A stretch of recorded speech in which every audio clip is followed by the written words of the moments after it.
Hi everyone, my name is Samir, and as a part of my dissertation, I'm writing a research on managing material passports using emerging technology in the UK, its industry adoption, interdependency, and the use in the built environment.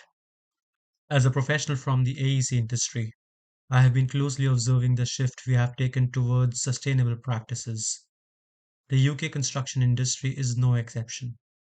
It has recognized the needs to introduce new technologies that can help in achieving future environmental goals. I'm here today to talk about the use of LCA, which is life cycle assessment, and its integration with BIM to assess environmental impact of construction materials.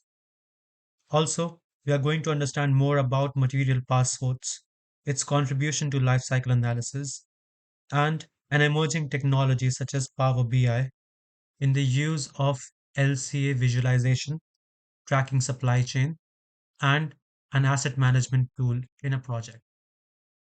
The construction industry is responsible for a significant portion of carbon emission and environmental impact. This is largely due to the production of construction materials. As an example, the manufacturing of cement, which is the key ingredient of concrete, produces massive CO2 in its production stage.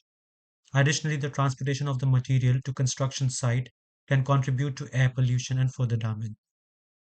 Concrete, the most widely used material in the world, is the major contributor to carbon footprint. It accounts for 7% of the global carbon emission. This can be reduced to zero. The UK construction industry is already making strides towards sustainable practices through the use of LCA, which is termed as life cycle assessment, and material passports. Life cycle analysis can help project teams to estimate and reduce embodied energy and understand the carbon hotspots. So, what is a material passport and how do we use it? In a typical BIM environment, a material passport is essentially a digital document that provides information about materials used in a building project. It is basically a database of materials, properties, suppliers, quantity, carbon emission, etc. Different tools like Revit and ArchiCAD are used to maintain a BIM project. A material passport can be created by assigning information to the materials. For example, a EU-funded organization called BAM is working towards developing a material passport system that tracks environmental impact and supply chain. Now let's try to employ this technique onto a BIM project and see how they respond. Material informations like embodied carbon, its density, and end-of-life coefficient and transport coefficient can be assigned to a material's property. The first step is to use a plugin called CarboLife Calculator and create a new project. In just one click, it generates data related to EC of a material and per phase. We can change the project details such as the name, number, category, and description. I'm going to manipulate its area and see if it is going to generate the resulted outcome. Adding a project value can amplify our result. So as we can see, it generates data telling the carbon footprint that is 163 ton of carbon dioxide emission. We can compare the carbon footprint of the building with an average car emission per year in the UK. Also, it can facilitate data such as the trees required to grow for the number of years and the social carbon cost over the life cycle. Now let's go on to our further calculations. As we can see, the concrete emission for this project is around 45.65%. We can change this information from Material Editor tab and select a different material, maybe with a lower carbon footprint. Also, we can select materials based on their ECIs. We can generate a comparison between previous and our current material. So I'm selecting a concrete with lower ECI than my previous selected material and can reflect on the material's EC. Using this, we can take informed decisions to decrease the total CO2 intensity of a project. We could also run a comparative analysis between two different projects and see where our emission lies. Since this data is not dynamic, we can take it to Power BI and see further illustrations. So I'm simply going to export it into an Excel, and there you go. A description of material takeoff is ready with all the required information for LCA. We could also generate a direct report or a PDF to showcase the resulted outcome of EC and ECI calculations. The traditional way of generating a material takeoff is through creating schedules from Revit's View tab.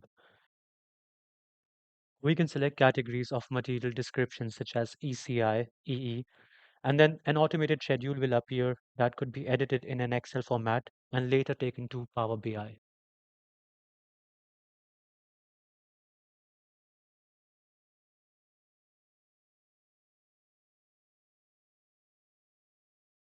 Tracer is another Revit plugin that allows us to do the same but with predefined export presets.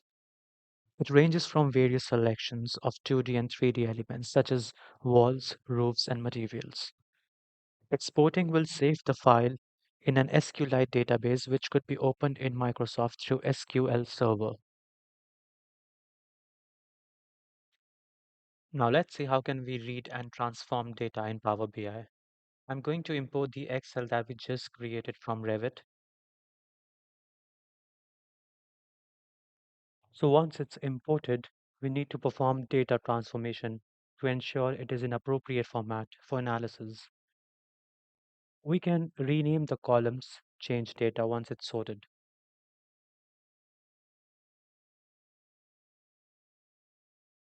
I'm going to insert all the Excel that I would need for ECI and LCA material calculation. We can also insert manufacturer's location and details to track the supply chain. So once we have all the files loaded, as we can see in the data tab on my left-hand corner, I'm going to present this data using different illustrations here. So starting with a title block, I'm going to add a text box and name my sheet.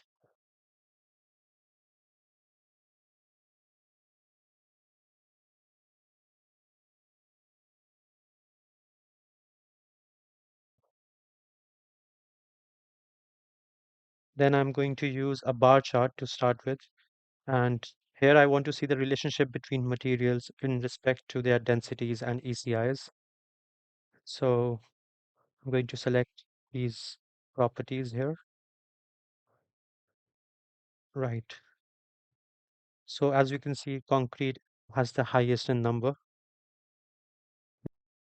Similarly, I'm going to add a couple of other illustrations like a pie chart with density and ECIs information and a flow diagram for transportation and fuel emission.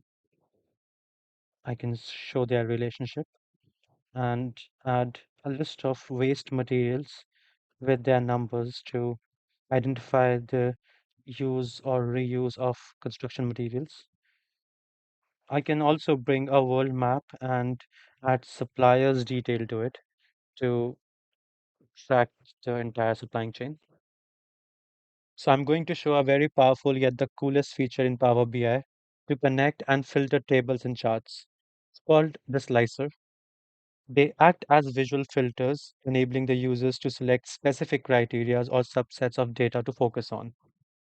Like I'm going to add some material types to the slicer, and it will update the entire screen automatically, focusing only on the selected data. Similarly, we can sort this data according to the date, month, year, or any other categories. But the slicer has only one disadvantage that it only accepts one information at a time. So if we need to add a couple of slices, we can do so or arrange it in hierarchy.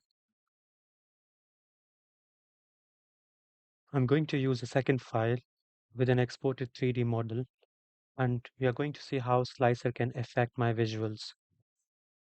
So it looks like the information is updating based on my selection of the product. I can also choose to filter between any other details such as its weight or category. Through easy demographics, a stakeholder can identify the construction wasters per project value and work towards effective KPIs. Reflecting on the traditional ways of assessing life cycle analysis compared to the new technologies showcased in this video, it is clear that we are experiencing a significant shift in how we approach sustainability and environmental impact assessment. Traditionally, LC assessments relied heavily on manual data collection, complex calculations, and time consuming processes. While these methods have provided valuable insight over the years, they often presented challenges in terms of efficiency, scalability, and accessibility. The integration of technologies like Power BI has revolutionized the process of LCA. It has brought automation, real time data monitoring, and interactive visualizations to the forefront, making sustainability assessment more streamlined and user friendly. I want to express my gratitude once again for your time and attention. The utilization of these technologies represent a significant step forward in the construction industry's commitment to sustainability. Let us embrace these new technologies, harness the power of data, and work our ways together towards a greener and more sustainable tomorrow.